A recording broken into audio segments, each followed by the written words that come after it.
Hello दोस्तों, मैं हूँ आरजे अक्षता और आप सुन रहे हैं 89.6 मेगाहर्ट्ज के फ्रिक्वेंसी पर रेडियो KGMU गूंज। दोस्तों, अब प्रस्तुत है विज्ञान कार्यक्रम कहानी धरती की, जहाँ धरती बोलेगी और हम सब सुनेंगे। दोस्तों, इस कार्यक्रम में हम धरती के करोड़ों वर्षों पुराने रहस्यों, उसकी बदलती प्रकृति और विज्ञान की रोशनी में छिपी उसकी कहानियों को सरल और रोचक शब्दों में आपके पास लाते हैं। हर कड़ी में धरती का अतीत, वर्तमान और भविष्य एक रोचक वैज्ञानिक संवाद के साथ। आइए सुनते हैं कार्यक्रम कहानी धरती की, जहां धरती बोलेगी और हम सब सुनेंगे। दोस्तों, आज के कार्यक्रम में विषय विशेषज्ञ हैं बीरबल साहनी पुराविज्ञान संस्थान लखनऊ की एक सुविख्यात वैज्ञानिक डॉक्टर बिनीता फर्त्याल, जिनसे बातचीत कर रहे हैं डॉक्टर निमिष कपूर। यह कार्यक्रम बीरबल साहनी पुराविज्ञान संस्थान लखनऊ यानी BSIP की ओर से प्रस्तुत किया जा रहा है।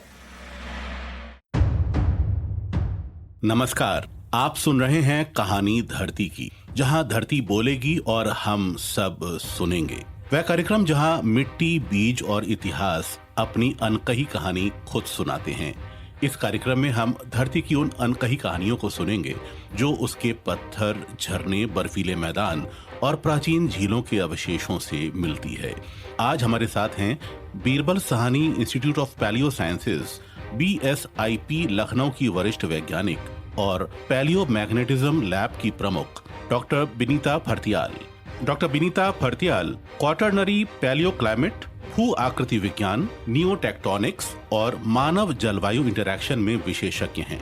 उन्होंने हिमालय, ध्रुवीय क्षेत्र, रेगिस्तानी वातावरण और खासकर लद्दाख में प्राचीन जलवायु का अध्ययन किया है और हमें प्राकृतिक बदलावों और मानव जीवन के बीच संबंध समझाने में मदद की है।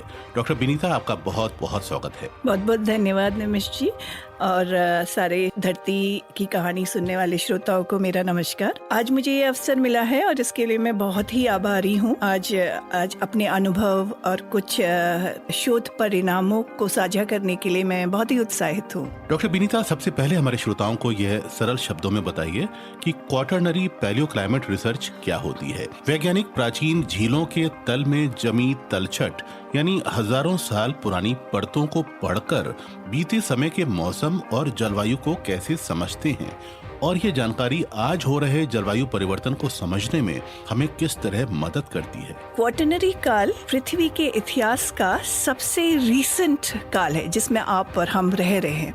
तो जैसे हर चीज की एक माप होती है, किसी भी चीज को हम नाप सकते हैं, किसी को किलोमीटर्स में, किसी को सेंटीमीटर्स में, किसी को ग्राम्स में, किलोग्राम्स में, वैसे ही पृथ्वी की उत्पत्ति जब से हुई है और आज तक उसको हमने एक जियोलॉजिकल टाइम स्केल कालों में बांटा है। तो उसका सबसे रीसेंट जो अभी वाला काल है उसको क्वाटरनरी कहते हैं। अभी क्वाटरनरी काल है 2.6 मिलियन ईयर्स यानी कि 26 लाख पूर्व से जो अभी तक चल रहा है। ये काल इसलिए भी इम्पोर्टेंट है क्योंकि इसमें जैसे आप और हम आज मनुष्य इसी काल में पैदा हुआ है। और जैसे आउट ऑफ अफ्रीका वाला जो हाइपोथेसिस है कि जो एक तथ्य है कि आउट ऑफ अफ्रीका से मनुष्य निकला और पूरी धरती में उसने अपना आधिपत्य जमाया और उसको 2 लाख साल लग गए आज हमारी तरह इस तरह आने में। तो ये पूरा जो 2 लाख वर्षों का समय है, ये बहुत ही महत्वपूर्ण समय है। इसमें न केवल मनुष्य की उत्पत्ति हुई और इस तरह इस टेक्नोलॉजिकल युग में हम लोग आके बैठे, बल्कि बहुत बार इस 2 लाख वाले समय ने बहुत हिमयुग देखे हैं और बहुत सारे वार्मिंग युग भी देखे हैं जिनको हम अंतर हिमयुग कहते हैं। तो ये साइकिल्स चलती रही हैं, तो इसलिए ये बहुत ही इम्पोर्टेंट है। इन क्लाइमेट का जो जलवायु जिसे कहते हैं जलवायु परिवर्तन हुआ है, उससे आदमी ने अपने को या मनुष्य ने अपने को कैसे ढाला, किस तरह ये हुआ, तो उसका अध्ययन हम लोग करते हैं। जैसे आपने कहा कि पूरा जलवायु अनुसंधान क्या होता है, पेलियो क्लाइमेटिक रिसर्च क्या होती है, तो जिस भी काल में जो भी मिट्टी या पत्थर बना है वो उस काल में अपने में कुछ उस समय के तापमान को, उस समय की वायु को, वर्षा को अपने में समेट लेता है, रिकॉर्ड कर लेता है। तो हम एज साइंटिस्ट क्या करते हैं, उसको हम लोग लैब में लाते हैं, उस मिट्टी को, पत्थर को, जिस भी चीज़ में हमें अध्ययन करना पड़ता है, और फिर उसको डिकोड करते हैं। जैसे डिकोड करके फिर हम पुराना वायु और पुराना वर्षा या तापमान को हम पुनर्निर्माण उसका करते हैं। तो इससे ये हमें किस तरह से प्राकृतिक रूप में कैसे परिवर्तन हुए पूरी पृथ्वी पे, और वर्तमान और भविष्य के जलवायु परिवर्तन के बारे में हमें बहुमूल्य जानकारी इससे हमें मिलती है। जी, ये बहुत आपने एक अच्छी चीज बताई कि कैसे हम अपने जो आज जलवायु परिवर्तन हो रहा है उसको समझने में आपकी रिसर्च हमें मदद कर रही है। तो इससे जुड़े बहुत सारे सवाल और भी हम आपसे करेंगे, लेकिन जब मैं रिसर्च कर रहा था, आपके शोध पत्रों को पढ़ रहा था, तो मुझे पता लगा कि आपने अंटार्कटिका और आर्कटिक जैसे पृथ्वी के सबसे बर्फीले इलाकों में कई वैज्ञानिक अभियानों में हिस्सा लिया है। हिमालय और ध्रुवों के बीच आपने कुछ समानताएं भी देखी होंगी, क्योंकि आपने हिमालय पे भी स्टडी की है, ध्रुवों पे भी आप गई हैं। तो क्या इन दूर दराज के बर्फीले जो इलाके हैं और हमारे हिमालय का जो जलवायु इतिहास रहा है, उसके बीच कोई गहरा संबंध भी आपको दिखाई देता है क्या? मुझे ये सौभाग्य मिला था कि मैं दक्षिण ध्रुव और उत्तरी ध्रुव के साइंटिफिक एक्सपीडिशन में पार्ट ले सकूं, और क्योंकि मैं मरुस्थलों में काम करने में बहुत ही इच्छुक थी, शुरू से ही मैं हिमालय में काम करती थी, लद्दाख में खासकर। तो हमारे भारत में 2 तरह के मरुस्थल हैं। एक तो जो हम पश्चिम में जो देखते हैं, थार डेजर्ट जिसे कहते हैं, वो है गर्म डेजर्ट। एक होता है ठंडा डेजर्ट जिसे हम लद्दाख कहते हैं। तो मुझे ठंडे मरुस्थलों में मैं पहले से ही काम करती थी। तो जब मैं अंटार्कटिका गई थी तो वहाँ भी हमने झीलों को ही चुना, क्योंकि झीलों में परत दर परत एक जो उसका सेडिमेंट होता है या जो सॉइल उसमें जमा होती है हर साल, वो एक किताब के पन्ने की तरह हमें हर साल का एक रिकॉर्ड दे देती है, जिसको हम, जो मैंने बताया कि उसको हम लेबोरेटरी में लाके डिकोड करते हैं। तो वहाँ के जो रिकॉर्ड्स हमें मिले अंटार्कटिका के, उसमें हमने 13,000 साल से अभी तक जो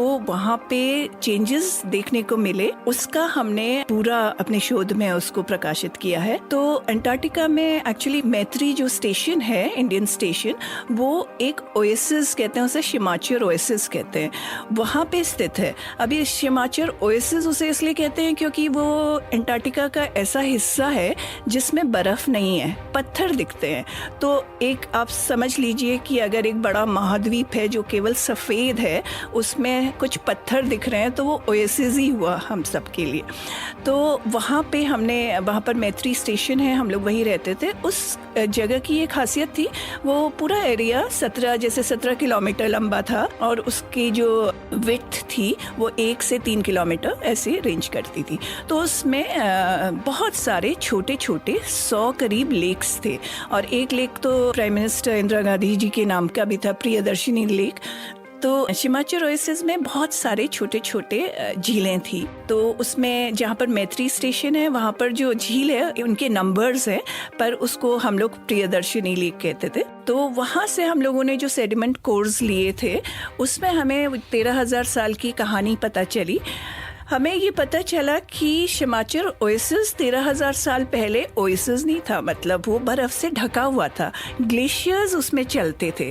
फिर उसके बाद क्या हुआ, जैसे ही होलोसीन आया, अब होलोसीन बोले तो 10,000 साल पहले वहाँ की बर्फ मेल्ट होने लगी, पिघलने लगी, और बड़े बड़े 6 बड़ी बड़ी झीलें वहाँ बन गई। तो ये पूरे 17 किलोमीटर में ये 6 झीलें हम लोग इसकी मैपिंग कर पाए। और फिर बाद को क्या हुआ, जैसे जैसे ग्लोबल वार्मिंग बढ़ती रही, उसका परिणाम हम अंटार्कटिका में भी देख रहे थे। और अब वो बड़ी झीलें, तो उनका जल स्तर बहुत ही जल्दी ख़त्म हो गया, उसमें से छोटी छोटी 100 करीब झीलें वहाँ हो गई हैं। और ये झीलें बहुत बड़ी नहीं हैं, कुछ तो बहुत ही छोटी हैं, 1 किलोमीटर से भी कम, और इस तरह से। तो ये पूरा चेंज हमें वहाँ देखने को मिला। अब जब लद्दाख की बात करते हैं, लद्दाख में हमारे शोध ने हमें करीब 30,000 साल पहले की कहानियाँ बताई। और लद्दाख में तो और भी इंटरेस्टिंग था क्योंकि पूरा हिमालय की ओरोजेनी जिस तरह हुई है और लद्दाख में बहुत सारी घाटियाँ हैं, तो घाटियों में बहुत सारी झीलों में जो हमें अभी तक के जो प्रमाण मिले हैं, ये घाटियाँ जो हमें आज जहाँ सिंधु नदी चलती है या तांगजे नदी हमें बहती हुई दिखती है या शोक नदी हमें बहती हुई दिखती है, ये कुछ ऐसी जगह हैं जहाँ पहले बहुत बड़ी बड़ी सी झीलें हुआ करती थी।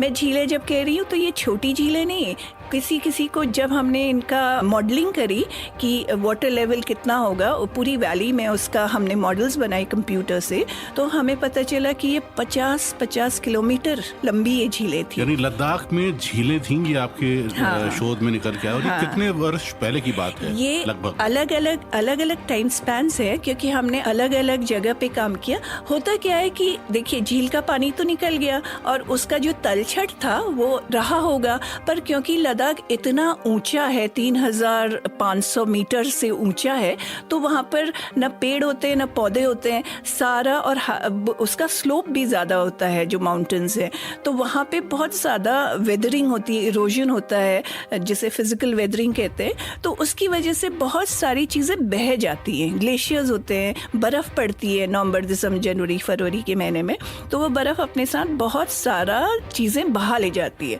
तो बहुत सारा रिकॉर्ड नष्ट हो जाता है। तो कहीं कहीं पे हम लोगों को ये रिकॉर्ड्स मिलते हैं, ढूंढने पड़ते हैं बेसिकली, और फिर उनसे हमने पता लगाया कि जैसे लामायुरू एक बहुत सभी ने उसका नाम सुना होगा जो लोग लद्दाख गए होंगे श्रोता में से। लामायुरू को मूनलैंड भी कहते हैं क्योंकि वो ऐसा लगता है कि जैसे चाँद में हम खड़े हों। तो मूनलैंड की जो लेक है वो भी एक बहुत बढ़िया ग्लेशियर लेक हुआ करती थी 35,000 साल पहले, और करीब 24,000 साल पहले वो नष्ट हो गई, खत्म हो गई, और तब से उसके अवसाद ऐसे ही पड़े हैं और वो बहुत ही सुंदर एक आकृति देते हैं जिसको मूनलैंड कहते हैं, और वो बड़ा अच्छा टूरिस्ट डेस्टिनेशन भी है। ऐसे ही जब हम सिंधु नदी की बात करते हैं तो वहाँ पे भी बड़ी बड़ी झीलें थी, खलसी, सस्पोल, स्पितुक। हमने ढेर सारे इसमें रिसर्च शोध पत्र लिखे हैं, हमारे स्टूडेंट्स ने PhD भी इसमें करी है, तो वो सारी चीज़ें हमने बताया है। तो उस लद्दाख में 2 तरह से झीलें बनी हैं। एक तो बनी है मौसम के बदलने से, जैसे हम पूरा अगर इंडियन सबकॉन्टिनेंट देखें, पूरा महाद्वीप हम देखें भारत का, तो उसमें हमें पता है कि एक मॉनसून होता है जिसमें हमें जून, जुलाई, अगस्त, सितंबर में बारिश होती है। पर हिमालय के पार जब हम जाते हैं वहाँ ये मॉनसून नहीं पहुँच पाता, पहले ही बारिश हो जाती है, वो सारा मॉइस्चर, आर्द्रता सारी वहाँ ख़त्म हो जाती है, तो वहाँ केवल ड्राई विंड्स पहुँचती हैं, शुष्क हवाएं जिन्हें कहते हैं, इसीलिए वो मरुस्थल है। और वहाँ पे केवल बर्फ़ पड़ती है जाड़ों के महीनों में। जो वेस्टर्लीज, जो सेंट्रल एशिया से जो विंड्स आती हैं जाड़ों में, वो वहाँ पे बर्फ़बारी करती है। तो उसकी वजह से क्या होता है कि अब एक कंडीशन ये भी होती है कि जब मॉनसून बहुत तीव्रता के साथ आता है, बहुत ज़्यादा मॉनसून, कभी हम कहते हैं ना बारिश का मौसम बहुत अच्छा हुआ, तो उस समय तो ये विंड्स हैं, मॉइस्चर लेडन विंड्स इनसे कहते हैं, मॉनसून की हवाएं लद्दाख तक भी पहुँच जाती हैं और ये वहाँ अपना असर दिखाती हैं। क्योंकि अगर इतना बारिश का पानी वहाँ पहुँच जाए और फिर वहाँ न पेड़ पौधे हैं न उस तरह का जलवायु है, तो वो वहाँ बिल्कुल एक हैवॉक सिचुएशन हो जाती है कि सारा मिट्टी बहने लगती है और वो बहुत अलग तरीका का सेडिमेंट वहाँ बनने लगता है। तो ये सारा पुराने समय में भी हुआ है, प्राचीन काल में भी हुआ है, और ये उन सेडिमेंट्स में रिकॉर्ड हो गया है। तो अंटार्कटिका और लद्दाख में समानता जो हमें जलवायु में ऐसे दिखने को मिलती है। अगर हम इसको दूसरे दृष्टि से देखें, सूरज, तो हमारी पृथ्वी सूरज का चक्कर लगाती है और बहुत सारी चीज़ें पृथ्वी में हमारे सूरज से गवर्न होती हैं। तो अगर सूरज से देखा जाए तो पृथ्वी केवल एक बिंदु की तरह है। तो उसमें अंटार्कटिका, लद्दाख बिल्कुल एक ही बिंदु में आ जाएंगे। ये तो हम पृथ्वी में हैं इसलिए हमें लग रहा है अंटार्कटिका बहुत दूर है और ऐसे। तो जितनी भी सोलर साइकिल्स हैं, जितना भी सन की इंटेंसिटी में कुछ भी चेंज होता है, वो ये झील के सेडिमेंट्स में रिकॉर्ड हो जाता है। तो चाहे वो अंटार्कटिका हो, चाहे वो लद्दाख हो, उस समय उनको ब्रॉडली हम एक उसमें देखे जाएंगे। जो ये लोकल चेंजेस होते हैं या रीजनल चेंजेस होते हैं, उसके लिए उसमें थोड़ा फर्क होता है जी। तो हम लोग जब जाते हैं और पूरा देखते हैं, अपना पूरा सेक्शन देखते हैं जहाँ पर भी ये इस तरह की मिट्टी होती है, तो उसमें हमें लेयर दर एक लेयर में हमें एक कहानी पता चलती है कि कब मानसून ज़्यादा हुआ होगा, कब नहीं हुआ होगा। तो इस तरह से हम इसको डिफरेंशिएट कर लेते हैं। तो ये तो सेडिमेंट्स की आपने बात बताई, जो पत्थरों से आपको अतीत का आप जो अध्ययन करते हैं, वहाँ आपको सेडिमेंट्स में कुछ जो जमावट दिखाई देती है उसको आप लैब में लाते हैं और उस पर आप अध्ययन करते हैं। लेकिन जैसा कि आपने झीलों का जिक्र किया और आपने भारत की बहुत सारी झीलों का अध्ययन किया है, लद्दाख में भी आपने बताया कि पहले झीलें थीं और अब समय के साथ साथ झीलें समाप्त हो गई हैं और अब लद्दाख जो है वो एक भौगोलिक या भूवैज्ञानिक प्रयोगशाला की तरह नजर आता है। कहीं ऊंचे ऊंचे पहाड़ हैं, कहीं गहरी घाटियां हैं, कहीं कुछ अजीब सी जमीन है। तो अगर हम झीलों के अध्ययन की बात करें तो आपसे समझना चाहेंगे कि झीलों के जरिए हम अपने जो भूतकाल है या अतीत है उसको समझने का आपके मन में विचार कैसे आया कि झीलों का अध्ययन करके आप कैसे पास्ट को समझ सकती हैं, और फिर उसी अध्ययन से भारत के जो मॉनसून के पुराना इतिहास है उसके बारे में हमको क्या खास जानकारियां मिलती हैं? तो जैसे मैंने कहा कि भूगर्भ की नज़र से अगर देखें तो बहुत तरह के आर्काइव्स होते हैं जिनमें हम ये पूरा विज्ञान या पूरा जलवायु, हम पुरानी जलवायु हम निकाल सकते हैं। जैसे अंटार्कटिका में तो ग्लेशियल आइस के कोर्स भी होते हैं, वहाँ पे कुछ लोग उनमें काम करते हैं। जब ओशन की बात आती है या महासागरों की बात आती है, उनका सेडिमेंट भी बिल्कुल रेगुलर होता है। पर जब हम ज़मीन में होते हैं, मुश्किल यहाँ पे बढ़ती है। मुश्किल इसलिए बढ़ती है क्योंकि जितना भी मानसून हो रहा है, बहुत सारी चीज़ें बहा ले जा रहा है, तो वो जो किताब है जिसके पन्ने हम पलटना चाहते हैं, तो कुछ पन्ने उसमें गायब हो जाते हैं। अब जैसे मैं नदी को देखूं, फॉर एग्जाम्पल मैं उदाहरण देना चाहूँगी सरस्वती का। सरस्वती नदी थी पर आज नहीं है। हमें सबको पता है कि नदी थी, वो हमारे वेदों में भी लिखी है, उसका व्याख्यान बहुत अच्छी से है, पर आज वो नदी नहीं है। पर हमें उस नदी के पूरे अवशेष वहाँ पे मिलते हैं। तो हमारा नदियों वाला रिकॉर्ड हमें एक छोटे से टाइम पीरियड के लिए एक कहानी बता सकता है। पर झीलों में क्या होता है, झीलों की सुंदरता दिखने में तो बहुत सुंदर होती है, पर उनकी सुंदरता उनके अंदर भी है, क्योंकि झीलों का एक में क्या होता है कि हर साल मिट्टी, पत्थर जो भी उसके अंदर जा रहा है, हर साल जाता है पहाड़ों से या जहाँ से भी उसको पानी मिल रहा है, तो वो झीलों को भरता रहता है। तो हर साल की कहानी उसमें उसके मिट्टी, पत्थर, खनिज, लवण जो भी उसके अंदर जा रहा है, उसमें वो रिकॉर्ड हो जाती है, कैद हो जाती है। तो और परत दर परत होती है। इस साल की कहानी बिल्कुल अलग होगी अगले साल से, अगले साल का जो सेडिमेंट आएगा वो बिल्कुल अलग होगा उसके अगले साल से। तो इस तरह से झीलों में हमें एक रेगुलर रिकॉर्ड मिल जाता है। तो हमारा किताब का हर पन्ना हमें कुछ न कुछ कहानी बताता है पुराने मौसम। ये झीलों से आप कैसे जो संकेत हैं या आप जो वहाँ से वो अवशेष कैसे किस तरह से कलेक्ट करते हैं, ये भी एक बड़ा जिज्ञासा का प्रश्न है। जैसे आपने बताया कि झीलों में हमारे अतीत की कहानी छिपी रहती है, तो अब यहाँ पर हमारे ऑडियंस से भी जानना चाहेंगे कि झीलों में आप कैसे और क्या कलेक्ट करते हैं और उनको कैसे प्रयोगशाला में उसकी जांच परख करते हैं। अच्छा, दो तरह की झील होती है। एक तो जो आजकल झील दिख रही है जिसमें पानी है, तो उसमें हम लोग क्या करते हैं, हमारी बड़ी टीम्स होती हैं, वैज्ञानिक अकेले नहीं काम करते, सब साथ सामूहिक रूप से काम करते हैं। तो हम लोग जैसे मोटर बोट्स ले जाके प्लेटफॉर्म लगा के ड्रिल करते हैं, तो उसके बीच से पूरा एक सेडिमेंट कोर उसकी बात होती है, वो निकाला जाता है जो लैब में आता है। पहले उसका एक्सरे होता है, फिर उसको काटा जाता है, बहुत सेंटीमीटर एक परत उसकी काटी जाती है, और हर सेंटीमीटर एक सैंपल बनता है जो हमें कोई संकेत देता है। और जो दूसरी तरह की झील होती हैं जिनके केवल अवसाद रह गए हों, पानी नहीं है, जैसे लद्दाख में बहुत सारी झीलें ऐसी हैं, तो उनको हम क्या करते हैं, जो उनके सेक्शंस होते हैं उनको हम क्लीन करते हैं, पूरा सफाई करते हैं, जेसीबी से खुदवाना भी पड़ता है। फिर उसमें हम हर सेंटीमीटर में एक एक करके सैंपल्स इकट्ठा करते हैं, जिनको हम लैब में लाते हैं और अलग अलग प्रॉक्सी उसे कहते हैं, मल्टी प्रॉक्सी का एनालिसिस करते हैं और उससे फिर पूरा उस झील के बारे में, वो कब थी, कब उसमें जलवायु परिवर्तन कब कब हुए, एक्सट्रीम इवेंट्स कब कब आए, वो सब हम लोग अपने एनालिसिस में तो इस रोचक प्रयोग को देखना हो तो हमारे जो युवा और बच्चे हमें सुन रहे हैं वो आपकी प्रयोगशाला में अवश्य आना चाहेंगे। और मैं समझता हूँ कि वो हमें ईमेल भी कर सकते हैं। कार्यक्रम के आखिर में आपको ईमेल बताया जाएगा और जो आप मैम से सीधे संपर्क कर सकते हैं और लैब में देख सकते हैं कि ये कैसे चीज़ें होती हैं। और मैम, आपने अपने शोध में मिनरल मैग्नेटिज्म यानी जो खनिज के चुंबकीय गुण हैं या खनिज चुंबकत्व तकनीक जिसे हम कहते हैं, मैग्नेटिक जो प्रॉपर्टी होती है हमारे मिनरल्स में, उसका भी उपयोग किया है ताकि आप क्लाइमेट के बारे में और अच्छे विस्तार से स्टडी कर सकें। तो यहाँ ये भी बड़ा एक आश्चर्यचकित करने वाली चीज़ है कि हमारे जो मिट्टी है, चट्टानें हैं और हमारे जो भी मिनरल्स हैं हमारी धरती पर, उसमें भी कोई माइक्रो मैग्नेटिक कण होते हैं, उसमें भी चुंबक होता है क्या, और उसका कैसे अध्ययन करते हैं और कैसे जलवायु के बारे में आप पता लगाती हैं उससे? तो जैसे आपने शुरू में कहा था कि मेरे बीरबल साहनी इंस्टीट्यूट में हमारी एक लैब है जिसको पेलियोमैग्नेटिज्म लैब कहते हैं। अब पेलियोमैग्नेटिज्म लैब कहें तो उसमें तो बहुत सारे एप्लीकेशंस है, पर जो आपने पूछा है मैं उसका उत्तर देना चाहूँगी।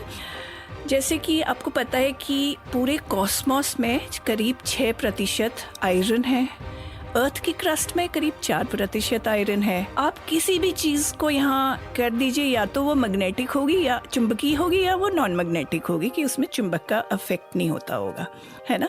तो अब इसी चीज को हम लोग क्या देखते हैं कि हम लोग अपने जो सेडिमेंट लेके आते हैं, सैंपल लेके आते हैं, उसमें हम इसको उसके चुंबकीय खनिज को निकालते हैं, देखते हैं कि वो कितना है, उसका कंसंट्रेशन देखते हैं वो कौन सा है, या मैग्नेटाइट है, हेमाटाइट है, क्या है, और उसका ग्रेन साइज देखते हैं कि वो कितना छोटा है या कितना बड़ा है।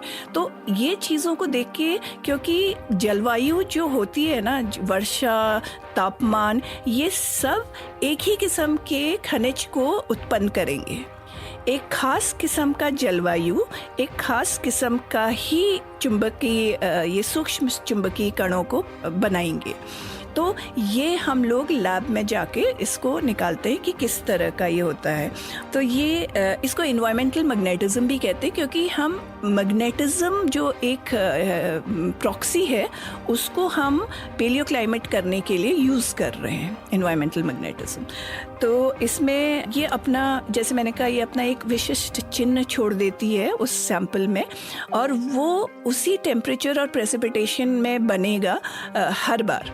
तो जैसे कि मैं एग्जांपल दूं, अगर तापमान ज़्यादा है और आर्द्रता भी ज़्यादा, ह्यूमिडिटी ज़्यादा है, तो मैं एक्सपेक्ट करूँगी कि मैग्नेटाइट मुझे मिले। और अगर जो भी सॉइल में या मिट्टी में जिसका भी मैं अध्ययन कर रही हूँ उसमें मुझे मैग्नेटाइट ज़्यादा मिलेगा। और अगर ग्लेशियल कोई सेडिमेंट है या कोई डस्ट का जो कोई सेडिमेंट हमें दिखता है, उसमें बहुत कमज़ोर फील्ड होगा, मैग्नेटाइट नहीं होगा उसमें। तो इस तरह से हम लोग इससे डिफाइन कर पाते हैं कि किस तरह जलवायु परिवर्तित हुई है। और ये टेक्निक और भी अच्छी है, क्योंकि इसमें क्या होता है कि जो सैंपल हम लाते हैं वो नष्ट नहीं होता, वो वैसे ही हम दूसरी प्रॉक्सी के लिए हम उसको दे सकते हैं, जिसमें केमिस्ट्री अगर उसकी करनी है, केमिस्ट्री करने के लिए बहुत सारे, तो मैं उसका एसिड और उससे ट्रीटमेंट करना पड़ता है। तो इस वजह से ये वाला हम सबसे पहले करते हैं। तो ये हमारी लैब में होता है और ये सबसे पहली प्रॉक्सी होती है जो हम सेडिमेंट ला के करते हैं। बिल्कुल। और अब हम फिर लौटते हैं लद्दाख की तरफ, क्योंकि लद्दाख में आपने बहुत समय बिताया है और बहुत शोध किया है, और लद्दाख की ही एक घाटी है जिसको हम ज़ंस्कार घाटी या वैली बोलते हैं, जहां पिछले करीब 8,000 वर्षों में जो क्लाइमेट चेंजेस हुए हैं, जो जलवायु के बदलाव का आपने अध्ययन किया है, तो यहाँ हम आपसे जानना चाहेंगे कि इस लंबे समय तक चले मौसम के उतार चढ़ावों ने लद्दाख में रहने वाले जो हमारे प्राचीन मानव समुदाय थे, इंसान थे, उनके जीवन को कैसे और कितना प्रभावित किया था, और क्या इन बदलावों से उनके बसने के तरीके, भोजन और जो वहाँ वाटर के जो सोर्सेज हैं और उनका जो आवागमन है, जो ट्रांसपोर्टेशन है, उसके रास्तों को भी कुछ क्या बदलाव आया उसमें? लद्दाख में आपने देखा होगा कि लद्दाख का तो भाग बहुत ही ज़्यादा बड़ा है, पर वहाँ बहुत कम जनसंख्या है।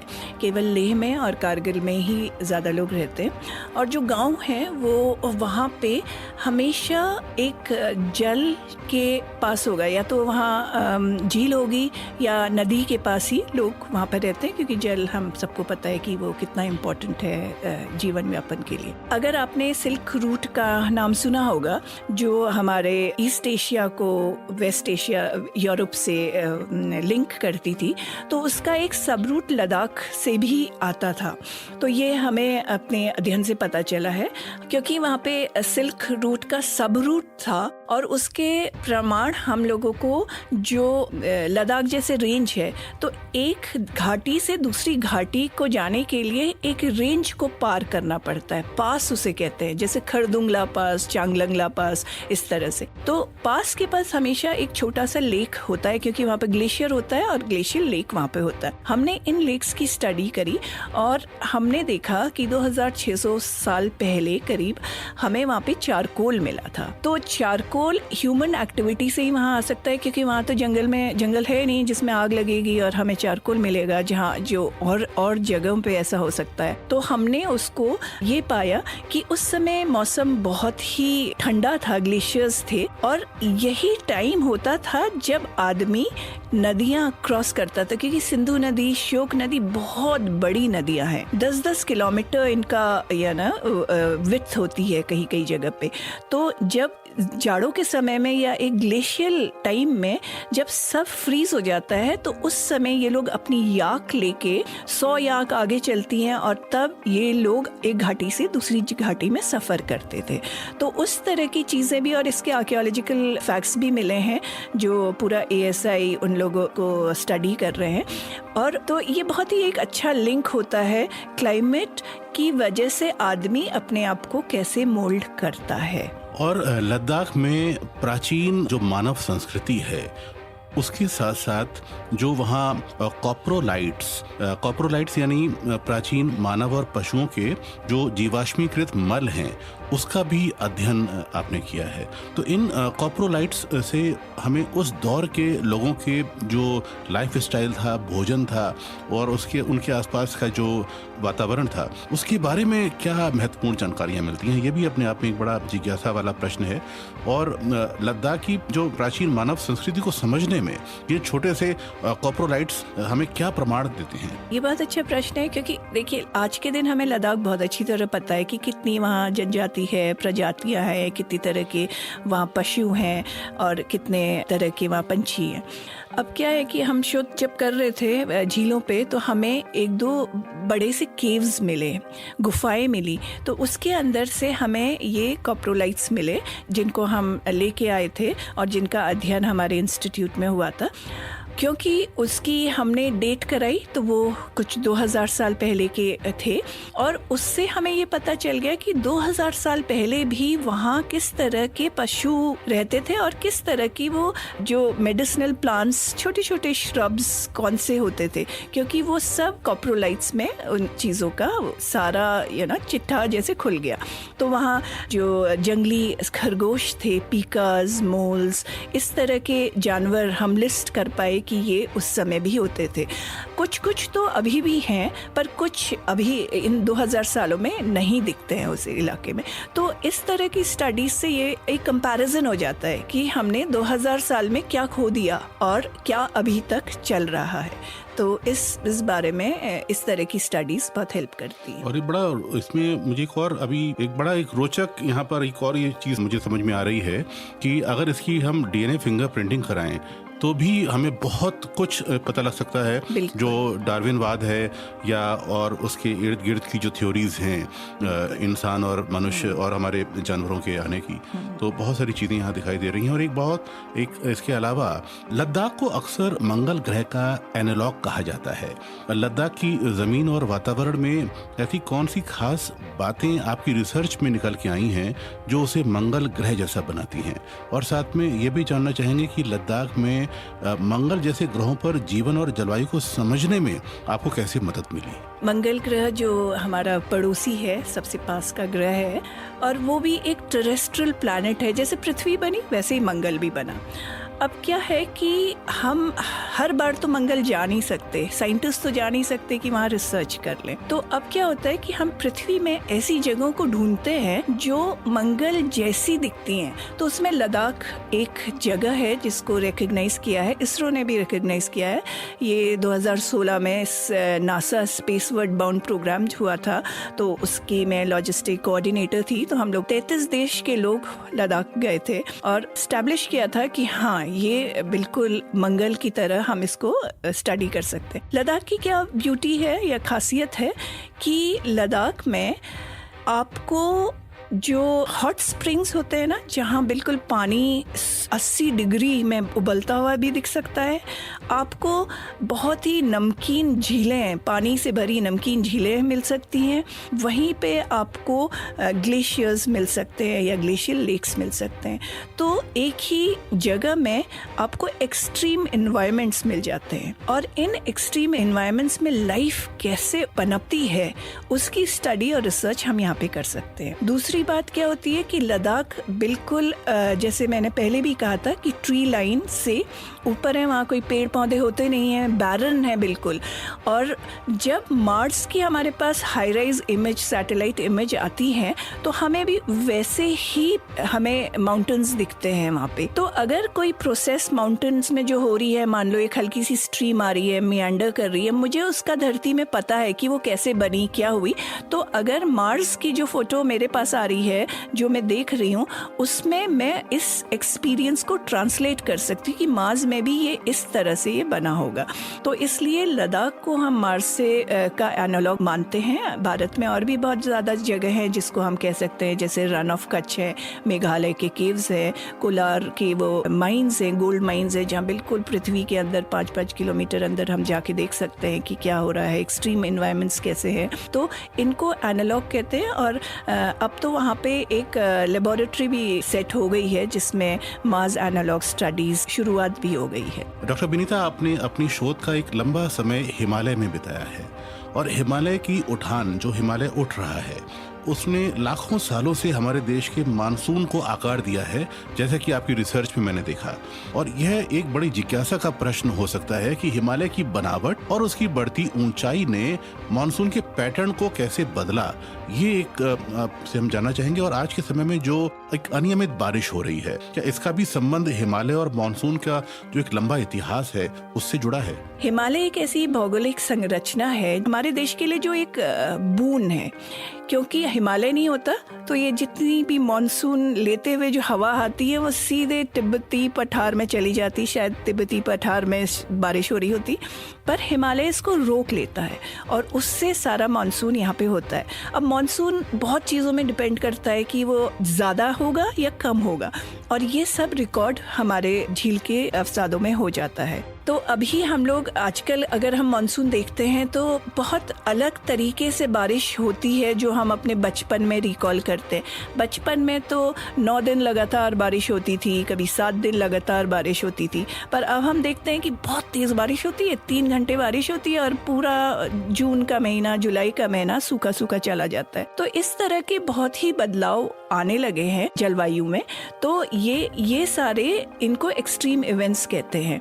ये शॉर्ट ड्यूरेशन के लिए पानी उतना ही बरसेगा जितना 3 महीने में बरसना था, पर केवल 4 दिन बरसेगा 3 महीने में या 10 दिन बरसेगा, वो डिपेंड करता है। तो इस तरह के एक्सट्रीम इवेंट्स अब देखने को मिल गए, क्योंकि हम जिस युग में रह रहे हैं, होलोसीन जिसे कहते हैं, वो एक इंटरग्लेशियल स्टेज है, वार्मिंग बढ़ रही है। तो उसकी वजह से क्या होता है कि और पता नहीं कब हम एक ग्लेशियल युग में परिवर्तन हो जाए, 100 साल 1000 साल, और ये एक ट्रांजिशन फेज है। क्योंकि हमेशा पृथ्वी ने ये देखा है कि कभी ग्लेशियल या आइस स्टेज आई है, फिर एक वार्मिंग स्टेज आई है, फिर एक आइस स्टेज आई है। इस तरह से हमें जो हमारा रिसर्च बताता है वो यही बताता है कि ये एक साइक्लिक फिनोमेना है, और उसी की वजह से शायद ये ट्रांजिशन पीरियड है। तो इस तरह की चीज़ें हमें देखने को मिल रही हैं आज। बिल्कुल। और आप क्वाटरनरी रिसर्च एसोसिएशन की संस्थापिका भी हैं। हमारी युवा वैज्ञानिक श्रोताओं के लिए बताइए कि लद्दाख जैसे अद्भुत जो भू धरोहर है और प्राकृतिक स्थलों की सुरक्षा के लिए हमें क्या सीखना चाहिए और किस तरह की जिम्मेदारी निभानी चाहिए? ये तो बहुत ही अच्छा प्रश्न है। जैसे मैंने कहा कि बहुत से रिकॉर्ड्स हमारे खो जाते हैं, बह जाते हैं। देखो, वो तो प्राकृतिक है, हम कुछ कर ही नहीं सकते, वो तो होना ही है।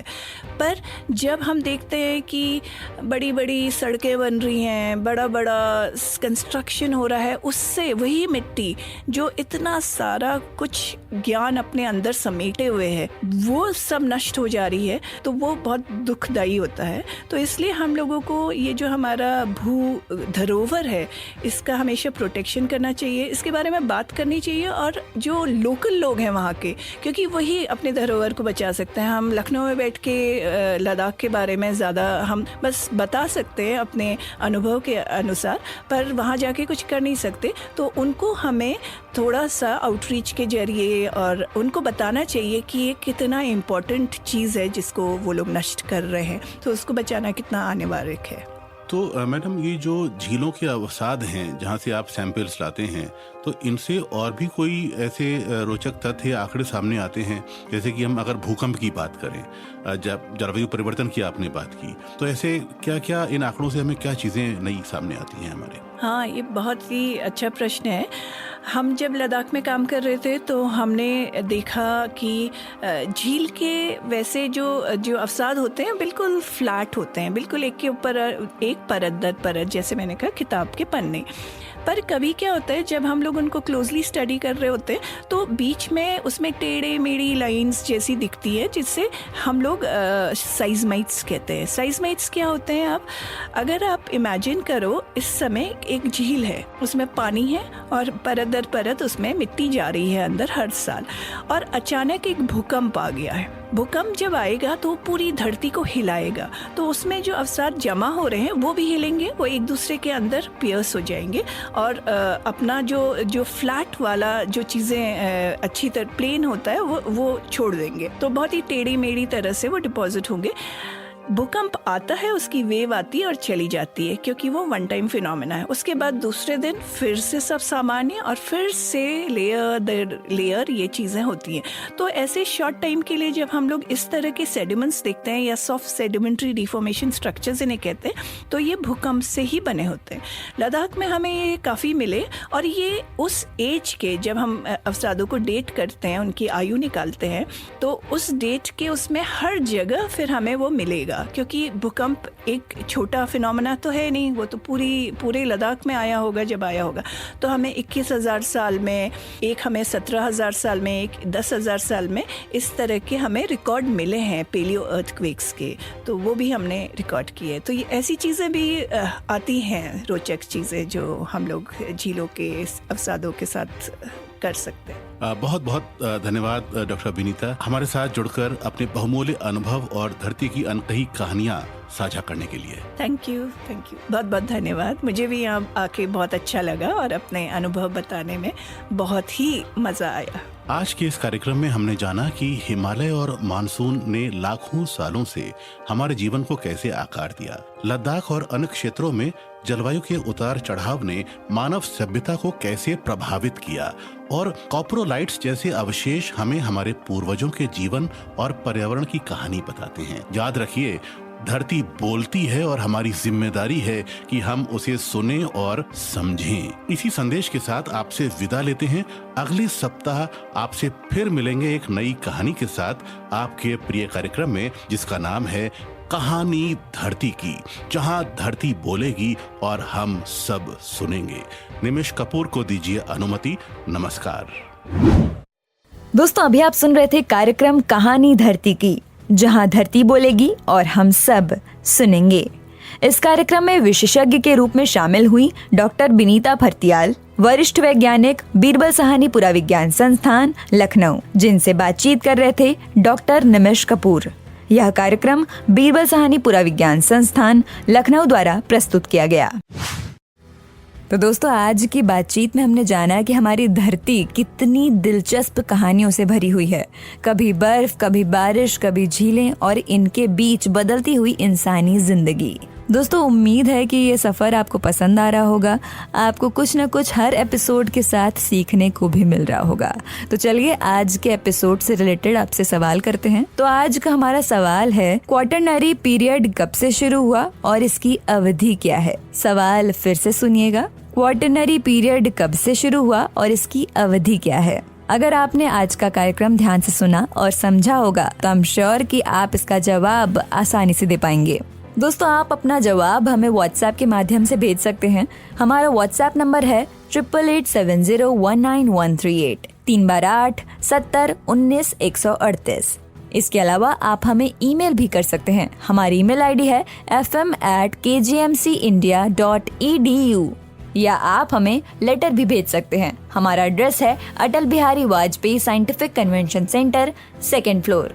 तो इंतजार रहेगा आपके जवाब का और आपसे मिलते हैं अगले मंगलवार ठीक दोपहर 3 बजे से 4 बजे के बीच में। तब तक के लिए सुनते रहिए 89.6 मेगाहर्ट्ज रेडियो KGMU गूंज। रेडियो KGMU गूंज 89